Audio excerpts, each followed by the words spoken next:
नमस्कार क्रिकेटप्रेमींनो, मित्रमैत्रिणींनो, कसे आहात तुम्ही सगळे? होय, जरा आठवडाभर मी क्लिप सादर केली नाही.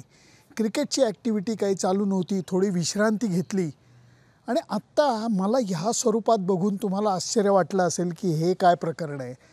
माझ्या मागेही असं दृश्य आहे, त्यामुळे तुम्हाला अंदाज येत नसेल. थोडा कॅमेरा फिरवतो, थोडासा कॅमेरा फिरवतो. हे बघा, हे बघा, हे बघा, हे बघा. होय, मी धरमशालाला येऊन पोचलेलो आहे. नोव्हेंबरमध्ये मी इथं आलेलो होतो वर्ल्ड कपसाठी. त्यावेळेला या डोंगरांवरती बर्फ नव्हतं. आत्ता मात्र बर्फाच्छादित डौलाधार पर्वतरेषा बघून वेड लागायची वेळ आलेली आहे. म्हणून इथं चांगलीच थंडी आहे आणि हेच कारण आहे माझ्या कानाला टोपी आहे. पुण्याहून धरमशालाला पोचणं हे तेवढं सोपं नाही. त्याचं कारण तुम्हाला सांगतो. पुण्याहून दिल्लीचं तिकीट काढता येतं, विमानाने फटकन येता येतं. दिल्लीहून धरमशालाला फ्लाईट आहे. फक्त मी सांगत नाही, कारण लोकांना वाटतं पत्रकार म्हणजे काहीतरी टिंग्या टाकतात. तुम्हीच जा आणि कुठल्याही साईटवरती जाऊन, मग ती मेक माय ट्रिप किंवा कुठल्याही साईटवरती जाऊन बघा की दिल्लीहून धरमशालाच्या विमानाचं तिकीट काय आहे. हे बघितल्यानंतर तुमचं तुम्हालाच हसायला येईल. आणि त्यामुळे मी अजिबात ती फ्लाईट घेतली नाही. मी पुण्याहून दिल्लीला आलो. दिल्लीहून मी बसनी येणार होतो, स्लीपर कोचने येणार होतो. ती स्लीपर कोच कॅन्सल झाली म्हणून नवी दिल्ली स्टेशनला गेलो मेट्रो पकडून आणि तिकडनं जम्मू तवी एक्सप्रेस पकडून पठाणकोटला आलो. पठाणकोटहून 3 तासाचा प्रवास करून धरमशालाला येऊन पोचलेलो आहे. भारत आणि इंग्लंडनी अपेक्षेप्रमाणे 2 दिवस अगोदर दणकून सराव इथल्या मैदानावरती केलेला आहे. या मैदानाचा अंदाज त्यांनी घेतलेला आहे. मैदान वर्ल्ड कपच्या मानाने आउटफील्ड बरंच आता स्थिरावल्यासारखं वाटतं आहे. प्रत्यक्ष खेळ चालू झाल्यानंतर खरंच तसं झालं आहे की नाही आपल्याला कळेल. विकेटचा अंदाज अजून लावता येत नाही आहे, कारण आत्ताच्या घडीला विकेटवरती थोडीशी हिरवी झाक दिसते.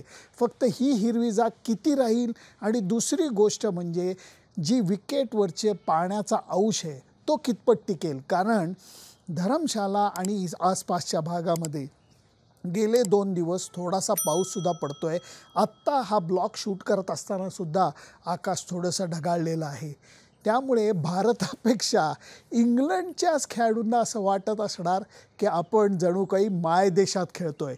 म्हणूनच कदाचित त्यांचे खेळाडू आज चक्क धरमशालाच्या मैदानावरनं चालत आपल्या हॉटेलकडे निघालेले मला बघायला मिळाले. ही क्लिप थोडीशी मजेदार आहे, अगदी छोटीशी आहे, ती पण तुम्ही बघा. बेन स्टोक्स आणि काही खेळाडू हे शांतपणे चाललेले होते, चालत चालत जात होते. ब्रॅडन मॅकलमसुद्धा त्यांच्या सोबतीला होता. 1-2 सिक्युरिटी गार्ड होते, पण निवांत रमत गमत गप्पा मारत चाललेले होते. याचं कारण मला अजून कळलेलं नाही. त्यांच्या बसला काही प्रॉब्लेम झाला का त्यांना फिरायची हौस होती हे मला अजून कळलेलं नाही आहे. परंतु आता क्रिकेटवरती येतो. 5 सामन्यांच्या मालिकेमध्ये भारतीय संघाने 3 कसोटी सामने जिंकून मालिकेमध्ये विजयी आघाडी घेतलेली आहे. ह्याला शेवटच्या मॅचला डेड रबर म्हणलं जातं. डेड रबर म्हणजे काय की या मॅचला तसा अर्थ नाही. ही पूर्वीची गोष्ट झाली, आता तशी गोष्ट नाही आहे. त्याचं कारण प्रत्येक सामना हा वर्ल्ड टेस्ट चॅम्पियनशिपच्या अंतिम सामन्याच्या दृष्टीने महत्त्वाचा ठरतो. त्यामुळे भारतीय संघ हातात आलेली पकड सोडेल असं मला वाटत नाही.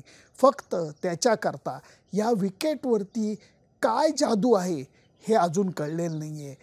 इंग्लिश टीमला अगदी मनोमन वाटतं आहे की हवामान इतकं छान आहे, त्याचा फायदा घेऊन विकेट कितीही चांगलं बॅटिंग करता किंवा स्पिनर फ्रेंडली केलं तरी हवामानाचा फायदा घेऊन आम्ही बॉलिंगमध्ये काहीतरी करू शकू. पण हे त्यांना विसरायला नको की भारतीय संघाचे फास्ट बॉलरसुद्धा कमकुवत नक्कीच नाही आहेत आणि त्यातनंही बुमराह परत येतो आहे. त्याचा फायदासुद्धा भारतीय संघाला होणार आहे. भारतीय संघाच्या खेळामध्ये गेल्या 2 सामन्यामध्ये लक्षणीय सुधारणा झालेली दिसली. या सुधारणेमध्ये जिंकलेल्या सामन्यामध्ये भारतीय संघाने काही प्रमाणामध्ये संकटांवर मात करत ज्या काही प्रश्न विचारले गेले इंग्लिश टीमकडून त्याला खणखणीत उत्तर देत अडचणीतनं मार्ग काढून भारतीय संघाने विजयाचा मार्ग शोधलेला होता. म्हणून त्या विजयांचा आनंद थोडा जास्त झालेला होता. गेल्या सामन्यामध्ये ध्रुव जुरेलने करून दाखवलेली अत्यंत जबरदस्त कामगिरी ही सगळ्यांच्या नजरेत भरलेली होती. इंग्लिश टीमला शेवटच्या सामन्यामध्ये पराभूत करायला मला वाटतं परत एकदा अशीच दणकट कामगिरी करायला लागेल. ती दणकट कामगिरी त्यांच्या फास्ट बॉलर्सना तोंड देऊन करायला लागेल. त्याचबरोबर बशीर असेल, हार्टली असतील नक्की, परंतु या हवामानामध्ये भारताच्या फास्ट बॉलरप्रमाणेच इंग्लिश फास्ट बॉलर्स हे जास्त अशा हवामानामध्ये खेळू शकतात. थंडीचा परिणामसुद्धा भारतीय संघावरती काय होतो हे सुद्धा बघायला लागेल. चांगली गोष्ट एवढीच म्हणता येईल की गेला सामना जो रांचीमध्ये होता तो 1 दिवस अगोदर संपला आणि त्यामुळे भारतीय संघाला विश्रांती भरपूर मिळालेली आहे. आजकालच्या जमान्यामध्ये शांतपणे तुम्ही 5-6 दिवसाची विश्रांती घेणं हे शरीरासाठी, मनाच्या ताजेतवाने होण्यासाठी खूप गरजेचं असतं. ती गोष्ट दोन्ही संघांना मिळालेली आहे. इंग्लिश संघाच्या बाबतीत एक मात्र मानायला लागेल आणि ते म्हणजे त्यांनी ज्या प्रकारे क्रिकेट खेळलं आहे. सामना पहिला जिंकला, त्याच्यानंतर 3 गमावले, पण म्हणून त्यांची टीम पचकली असं अजिबात म्हणता येणार नाही. कारण त्यांनी प्रत्येक सामन्यामध्ये भारतीय संघाला कडवी लढत दिलेली आहे, असंख्य प्रश्न विचारलेले आहेत आणि त्याचबरोबर टक्कर देण्याची एक मनोवृत्ती, सकारात्मक क्रिकेट खेळून दाखवलेली आहे. म्हणून त्यांचा खेळ हा सगळ्यांना आवडलेला आहे. शेवटच्या सामन्यामध्ये माझा अंदाज असा आहे की भारतीय संघ शेवटचा सामना जिंकण्याकरता परत एकदा, हवामान कितीही चांगलं असलं तरी परत एकदा थोडंसं कमी रोलिंग, कमी गवत, कमी पाणी मारलेलंच विकेट इथं पण सादर करेल. कारण अखेर भारतीय संघाचं बलस्थान हे स्पिन बॉलिंगमध्ये आहे आणि स्पिन बॉलिंगचा धसका हा इंग्लिश खेळाडूंनी घेतलेला आहे. या सामन्यामध्ये अजून एक जबरदस्त गोष्ट बघायला मिळणार आहे आणि ते म्हणजे रविचंद्रन अश्विनचा हा 100वा कसोटी सामना असणार आहे. एका बॉलरची ज्याची सुरुवात ही बॉलर म्हणून नाही तर बॅट्समन म्हणून झालेली होती, त्या रविचंद्रन अश्विननी नंतर ऑफस्पिनवरती अशी काही हुकूमत मिळवलेली आहे की भारताकडनं खेळत असताना 100वा कसोटी सामना तो खेळणार आहे. त्याचबरोबर त्याच्या नावावरती असंख्य विक्रमसुद्धा लागलेले आहेत.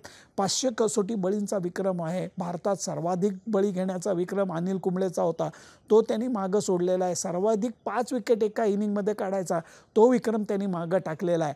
असा विकेट्सचा भुकेला रविचंद्रन अश्विन हा या कसोटीमध्ये सुद्धा आपल्या 100व्या कसोटीमध्ये काहीतरी चमत्कारिक कामगिरी करून दाखवण्यासाठी नक्कीच उत्सुक असेल.